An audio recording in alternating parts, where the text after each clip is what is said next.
It's 9:20 in the morning. Anchorage, Alaska Standard Time.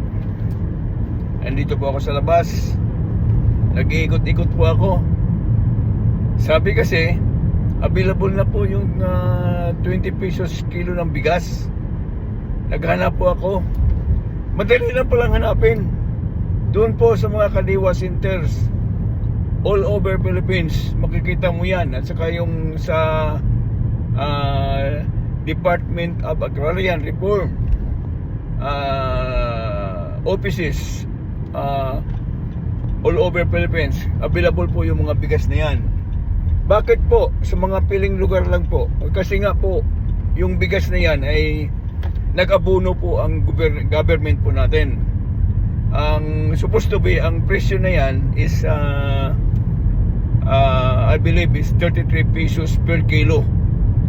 Kaya binibenta po ng tag-20 pesos per kilo. Kaya yung 13 pesos abono po ng gobyerno yan. At marami pong nagre-react. Bakit daw may tag-20 pesos na bigas samantalang hindi naman daw po kaya ng gobyerno yan? Ay, bakit naman po masasabi natin hindi kaya? Gobyerno yan. Kahit anong gagawin yan, magagawa niya. Tayo ang siguro ang walang kakayahan na gumawa ng ganon. Ganon pa man, ginawa lang po ng gobyerno natin ng masiserbisyuhan ang mamamayang Pilipino. At ako po, isa po ako sa nasiserbisyuhan at ako'y nagpapasalamat. Salamat PBBM.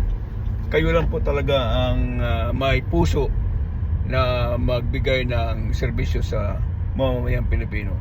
Thank you so much and have a great day, everyone. Bye.